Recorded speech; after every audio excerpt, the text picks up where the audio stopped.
Hi all, welcome to competitive cracker. ഞാൻ Chikkumon Philip. അപ്പോൾ നമ്മൾ ഇന്ന് എത്തിയിരിക്കുന്നത് നമ്മുടെ ഈ കഴിഞ്ഞ എക്സാമിൻ്റെ ഒരു അനാലിസിസ് നടത്താനായിട്ട്. അതായത് നമുക്കറിയാം, ഒരു വളരെ എളുപ്പമുള്ള ഒരു ക്വസ്റ്റ്യൻ പേപ്പർ ആയിരുന്നു. അതേ പാറ്റേണിലുള്ള ഒരു ക്വസ്റ്റ്യൻ പേപ്പർ നമുക്ക് ഇനി വരുന്ന എക്സാമുകൾക്ക് പ്രതീക്ഷിക്കരുത്. നമുക്കറിയാം, ഇനി 3 എക്സാമുകളാണ് വരുന്നത്. അതുകൊണ്ട് തന്നെ 3 നിലവാരത്തിലുള്ള ചോദ്യങ്ങൾ നിങ്ങൾ എന്ത് ചെയ്യണം, പരീക്ഷയ്ക്ക് വേണ്ടി എക്സ്പെക്ട് ചെയ്യണം. അപ്പോൾ നമ്മൾ ഇന്ന് വന്നിരിക്കുന്നത് ആ കഴിഞ്ഞ എക്സാമിലെ അക്കൗണ്ടൻസി ക്വസ്റ്റ്യൻസ് ഒന്ന് ഡിസ്കസ് ചെയ്യാനായിട്ടാണ്. അപ്പോൾ ആദ്യത്തെ ചോദ്യത്തിലേക്ക് പോകാം. Opening stock plus net purchase minus closing stock is equal to dash.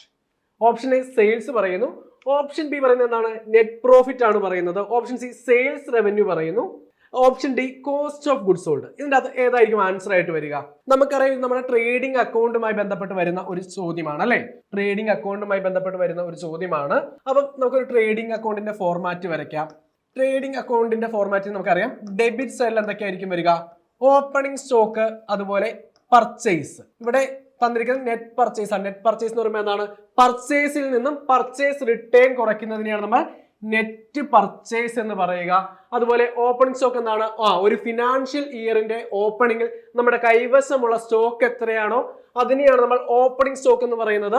Closing stock എന്ന് പറയുന്നതാണ് ഫിനാൻഷ്യൽ ഇയർ എൻഡ് ചെയ്യുമ്പോൾ നമ്മുടെ കയ്യിൽ മിച്ചമുള്ള സെല്ല് ചെയ്യാതെ ഇരിക്കുന്ന സ്റ്റോക്കിനെ പറയുന്ന പേരാണിത് ക്ലോസിംഗ് സ്റ്റോക്ക് എന്ന് പറയുന്നത്. അപ്പൊ നിങ്ങൾക്ക് ഉദാഹരണം, ഓപ്പണിംഗ് സ്റ്റോക്ക് ഞാൻ 10 രൂപയുടെ ഓപ്പണിംഗ് സ്റ്റോക്ക് ആയിരുന്നു ഉണ്ടായിരുന്നെന്ന് വിചാരിക്കുകയാണ്.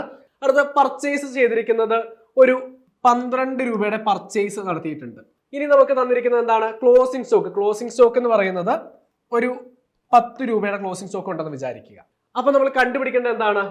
ഓപ്പണിംഗ് സ്റ്റോക്കിന്റെ കൂടെ നെറ്റ് പർച്ചേസ് ആഡ് ചെയ്തിട്ട് അതിൽ നിന്നും ക്ലോസിംഗ് സ്റ്റോക്ക് കുറയ്ക്കുമ്പോൾ കിട്ടുന്നത് എന്താണെന്നാണ് കണ്ടുപിടിക്കേണ്ടത്. ഓപ്പണിംഗ് സ്റ്റോക്കും പർച്ചേസും കൂടെ ഞാൻ ആഡ് ചെയ്യുകയാണ്. ഓപ്പണിംഗ് സ്റ്റോക്കും നെറ്റ് പർച്ചേസും കൂടെ ഞാൻ ആഡ് ചെയ്യുന്നു. എത്ര വരുന്നു? 22 രൂപ വരുന്നു. അതിൽ നിന്ന് ഞാൻ എന്താണ് കുറയ്ക്കുന്നത്? കുറയ്ക്കേണ്ടത് ക്ലോസിംഗ് സ്റ്റോക്ക് ആണ് അല്ലെ. ക്ലോസിംഗ് സ്റ്റോക്ക് കുറയ്ക്കുമ്പോൾ കിട്ടുന്നത് എന്തായിരിക്കും? ഇവിടെ ഒരു ഫിഗർ കിട്ടും. എത്രയാണ്? 22ൽ നിന്നും 10 പോയി കഴിഞ്ഞാൽ 12 എന്നൊരു ഫിഗർ കിട്ടും. അത് എന്താണെന്നാണ് ചോദ്യം. നമ്മൾ ട്രേഡിംഗ് അക്കൗണ്ട് വരയ്ക്കുമ്പോൾ നമ്മൾ ആദ്യം ബാലൻസ് ചെയ്യും അല്ലെ. ഏത് സൈഡാണോ കൂടുതലുള്ളത് ആ സൈഡിന്റെ ടോട്ടൽ എമൗണ്ട് ആയിരിക്കും നമ്മൾ നമ്മുടെ 2 സൈഡിലും എഴുതുക. അതിൽ നിന്നും എന്ത് ചെയ്യുന്നു? ഒരു കുറഞ്ഞ ഫിഗർ എന്താണോ അത് കുറയ്ക്കുമ്പോൾ കിട്ടുന്ന ഒരു ഫിഗർ ആയിരിക്കും നമ്മുടെ ഇവിടെ ഉള്ളത്. അപ്പം ഇതെന്താണ് എന്നാണ് ചോദ്യം. നമ്മുടെ ആൻസർ ആയിട്ട് വരുന്നത് ഏതാണ്? നമുക്ക് ഒരു സംശയവും വേണ്ട, കോസ്റ്റ് ഓഫ് ഗുഡ്സ് സോൾഡ് ആണ്. എന്തുകൊണ്ടാണ് cost of goods sold answer ആയിട്ട് വന്നത്? ഇവിടെ ഈ 12 എന്ന് പറയുന്നത് കോസ്റ്റ് ഓഫ് ഗുഡ്സ് സോൾഡ് ആണ്. അപ്പൊ നിങ്ങൾക്ക് തോന്നാം, എന്തുകൊണ്ട് സെയിൽസ് ആൻസർ ആയിട്ട് വന്നില്ല, അല്ലെങ്കിൽ സെയിൽസ് എന്തുകൊണ്ട് ആൻസർ ആയിട്ട് വന്നില്ല എന്ന് നിങ്ങൾക്ക് സംശയം തോന്നാം അല്ലെ. എന്താണ് സെയിൽസ് എന്ന് പറയുമ്പോൾ എന്തൊക്കെ ഉണ്ടാവും? പ്രൊഡ്യൂസ് ചെയ്യാൻ വന്ന കോസ്റ്റിന്റെ കൂടെ പ്രോഫിറ്റിന്റെ എലമെന്റ് കൂടി വന്നെങ്കിൽ മാത്രമാണ് അത് സെയിൽ ആയിട്ട് കൺസിഡർ ചെയ്യുക അല്ലെ. ഇപ്പൊ നമ്മൾ ഉദാഹരണം എടുക്കുകയാണെങ്കിൽ ഇവിടെ ഈ പർച്ചേസിന്റെ കൂടെ നമുക്ക് നെറ്റ് പ്രോഫിറ്റ് ആയിട്ടൊരു 10 രൂപ കൂടി ഉണ്ടെന്ന് വിചാരിക്കുന്നു. ഇവിടെ നെറ്റ് പ്രോഫിറ്റ് 10 രൂപയുണ്ട്. അങ്ങനെയെങ്കിൽ ഇവിടെ എത്രയാണ്? ഇവിടെ 32 രൂപ വരും. നമ്മൾ ആ സാധനം പ്രൊഡ്യൂസ് ചെയ്യാൻ വേണ്ടി നമുക്ക് വന്ന ചെലവ് എത്രയാണ്? 12 രൂപയാണ്.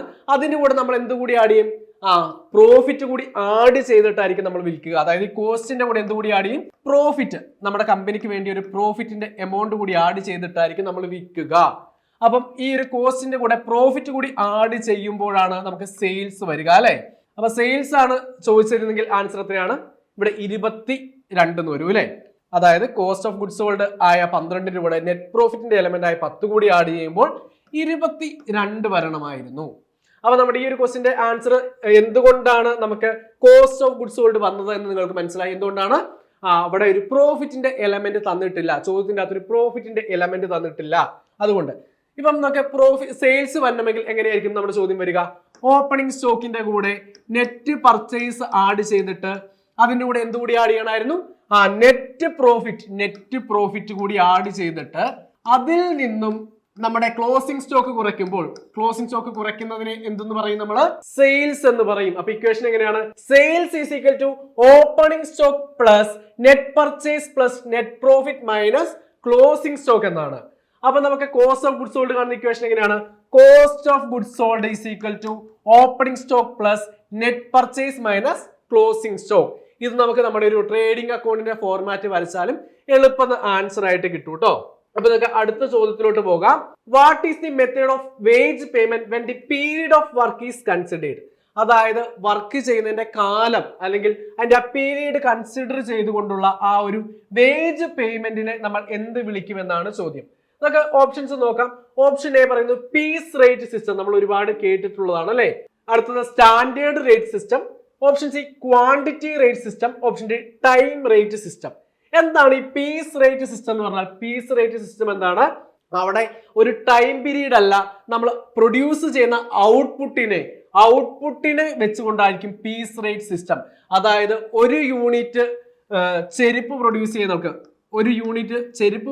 ചെയ്യുന്ന ആൾക്ക് എത്ര രൂപ കൊടുക്കും എന്നതാണ് നമ്മൾ ആ ഒരു പീസ് റേറ്റ് സിസ്റ്റത്തിന്റെ അകത്ത് വരിക. അതായത് എത്രയാണോ നമ്മൾ ഔട്ട്പുട്ട് പ്രൊഡ്യൂസ് ചെയ്യുന്നത് അതുമായി റിലേറ്റ് ചെയ്തിരിക്കും നമുക്ക് കിട്ടുന്ന വേജ് എന്ന് പറയുന്നത്. അതിനെയാണ് നമ്മൾ പീസ് റേറ്റ് സിസ്റ്റം എന്ന് പറയുന്നത്. അപ്പം ഇവിടെ എന്താണ്? ടൈം പീരീഡിനെയാണ് കൺസിഡർ ചെയ്യുന്നത്. അതുകൊണ്ട് തന്നെ നമ്മുടെ ആൻസർ ഏതാ? ടൈം റേറ്റ് സിസ്റ്റം ആയിരിക്കും നമ്മുടെ ആൻസർ ആയിട്ട് വരിക. Option D time rate system ആയിരിക്കും. അടുത്തത് salary due for the period but not paid is an. അതായത് സാലറി എന്തായി? ഡ്യൂ ആയി, പക്ഷെ നമ്മളത് പേ ചെയ്തിട്ടില്ല എങ്കിൽ അതിനെ നമ്മൾ എന്തെന്ന് വിളിക്കും? അതൊരു ഇൻകം ആണോ, അതോ എക്സ്പെൻസ് ആണോ, അസറ്റ് ആണോ, ലയബിലിറ്റി ആണോ? നമുക്കറിയാം സാലറി എന്ന് പറയുന്നത് എന്താണ്? ഒരു ഫേമിനെ സംബന്ധിച്ച് സാലറി എന്താണ്? ഒരു എക്സ്പെൻസ് ആണ് അല്ലേ? സാലറി ഒരു എക്സ്പെൻസ് ആണ്. അപ്പം സാലറി ഒരു എക്സ്പെൻസ് ആണ്. അപ്പം ഒരു എംപ്ലോയിനെ സംബന്ധിച്ച് സാലറി എന്താണ്? അദ്ദേഹത്തിന് അതൊരു ഇൻകം ആണ്. അടുത്തത് ഈ ഒരു സാലറി നമ്മൾ ഡ്യൂ ആയി, നമ്മൾ എന്ത് ചെയ്യുന്നില്ല? അത് പേ ചെയ്യുന്നില്ല. അപ്പൊ നമ്മളെ ഭാവിയിൽ നമ്മളത് പേ ചെയ്യുവാനായിട്ട് ബാധ്യതപ്പെട്ട ആളാണ്. അതുകൊണ്ട് തന്നെ സാലറി ഡ്യൂ ആയിട്ട് അത് പേ ചെയ്തിട്ടില്ല എങ്കിൽ അത് എന്തായിരിക്കും? അത് നമ്മളെ സംബന്ധിച്ച് ലയബിലിറ്റി ആയിരിക്കും. അപ്പം ഈ ഒരു സാലറി എപ്പം നമുക്കൊരു അസറ്റ് ആയിട്ട് വരാൻ പറ്റും? Salary earned but not received. ഇപ്പൊ ഞാനൊരു സ്ഥാപനത്തിൽ വർക്ക് ചെയ്യുകയാണ്, ഒരു മാസം മുഴുവൻ ഞാൻ വർക്ക് ചെയ്തു, പക്ഷെ എനിക്ക് സാലറി കിട്ടിയിട്ടില്ല. സാലറി ഡേറ്റ് ആയിട്ടും എനിക്ക് സാലറി കിട്ടിയില്ല, പിറ്റേ മാസമായി. അപ്പം ആ ഒരു കേസിൽ എന്നെ സംബന്ധിച്ച് സാലറി എന്ന് പറയുന്നത് എന്താണ്? സാലറി അക്രൂഡ് ആണ്. അത് എന്നെ സംബന്ധിച്ച് എന്താണ്? ഒരു അസറ്റ് ആണ്. അതേ കേസ് തന്നെ ആ ഒരു കമ്പനിയിലോട്ട് നോക്കുക, എനിക്ക് സാലറി അവർ തന്നിട്ടില്ല. അപ്പൊ ആ കമ്പനിയെ സംബന്ധിച്ച് എന്താണ്? അതൊരു ലയബിലിറ്റി ആണ്. ആ കമ്പനി നാളെ അതെനിക്ക് തരുവാനായിട്ട് ബാധ്യസ്ഥരാണ്. അപ്പൊ നമ്മൾ CC-യിലെ പുതിയ ബാച്ച് സ്റ്റാർട്ട് ചെയ്തിരിക്കുകയാണ്. നമ്മുടെ 30 days ബാച്ചാണ്. നിങ്ങൾക്ക് അറിയാം കഴിഞ്ഞ ബാച്ചുകളിലെല്ലാം നമ്മുടെ ഒരു ക്രാഷ് ബാച്ചുകൾ വളരെ സക്സസ് ആയിരുന്നു. കാരണം ഈ ഒരു സിലബസ് വന്നത് എക്സാമിന് 30 ദിവസം മുൻപായിരുന്നു. ആ 30 ദിവസം കൊണ്ട് ആ കംപ്ലീറ്റ് സിലബസ് കവർ ചെയ്തുകൊണ്ട് അതിന് നന്നായി റിവിഷൻ കൂടി കൊടുത്തുകൊണ്ടാണ് നമ്മുടെ കുട്ടികളെ എക്സാമിന് പോയത്. അപ്പം നമ്മുടെ ഈ ഒരു പുതിയ ബാച്ച് എന്ന് പറയുമ്പോൾ നമുക്കറിയാം ഈ തവണ എക്സാം 3 എക്സാം ആയിട്ടായിരിക്കും നടക്കുക അല്ലെ. നമുക്ക് ഒക്ടോബർ 12-ന് ഒരു എക്സാം ഉണ്ട്, അതുപോലെ നവംബർ 2-ന് ഒരു എക്സാം ഉണ്ട്, അതുപോലെ നവംബർ 21-ന് ഒരു എക്സാം ഉണ്ട്. അപ്പൊ ഈ ഒരു 3 എക്സാമിന് കൂടി നിങ്ങൾക്ക് പ്രയോജനപ്പെടുന്ന രീതിയിലായിരിക്കും നമ്മുടെ ഒരു 30 ഡേയ്സിന്റെ ക്ലാസ്സുകൾ നമ്മൾ പ്രൊവൈഡ് ചെയ്യുന്നത്. നല്ല രീതിയിൽ പഠിച്ച് വീണ്ടും റിവിഷൻ ചെയ്തുകൊണ്ട് ഈ ഒരു 3 എക്സാമും നമുക്ക് അറ്റൻഡ് ചെയ്യാനായിട്ട് പറ്റും. കാരണം നമുക്കറിയാം ഈ ഓരോ എക്സാമിനിടയിലും അത്യാവശ്യം ദിവസത്തിന്റെ ഗ്യാപ്പുകളുണ്ട്. അപ്പം ഈ ഒരു കോഴ്സിലോട്ട് അഡ്മിഷൻ എടുക്കാൻ വേണ്ടി നിങ്ങൾ എന്ത് ചെയ്യണം? നമ്മുടെ ബോർഡ് നമ്പറിൽ കോൺടാക്ട് ചെയ്യണം. അതുപോലെ നമ്മൾ എന്ത് ചെയ്തിരിക്കാം? നമ്മുടെ കമന്റ് ബോക്സിൽ അഡ്മിഷൻ എടുക്കുവാനായിട്ടുള്ള നമ്പർ കൊടുത്തിരിക്കാം. അപ്പം ഒട്ടും സമയം കളയാതെ നിങ്ങൾ ഈ ഒരു നമ്പറിൽ കോൺടാക്ട് ചെയ്ത് അഡ്മിഷൻ എടുക്കുവാനായിട്ട് ശ്രമിക്കുക. നമുക്ക് അടുത്ത ചോദ്യത്തിലേക്ക് പോകാം. The income over expenditure shown in the income and expenditure account is termed as. അതായത് income and expenditure account prepare ചെയ്യുമ്പോൾ അവിടെ ഇൻകം ആണ് എക്സ്പെൻഡിച്ചറിനേക്കാൾ കൂടുതൽ എങ്കിൽ അത് എന്തായിരിക്കും എന്നാണ് ചോദ്യം. നമുക്ക് ആൻസർ ആയിട്ട് വരുന്നത് ഏതാണ്? സർപ്ലസ് ആണ് അല്ലെ.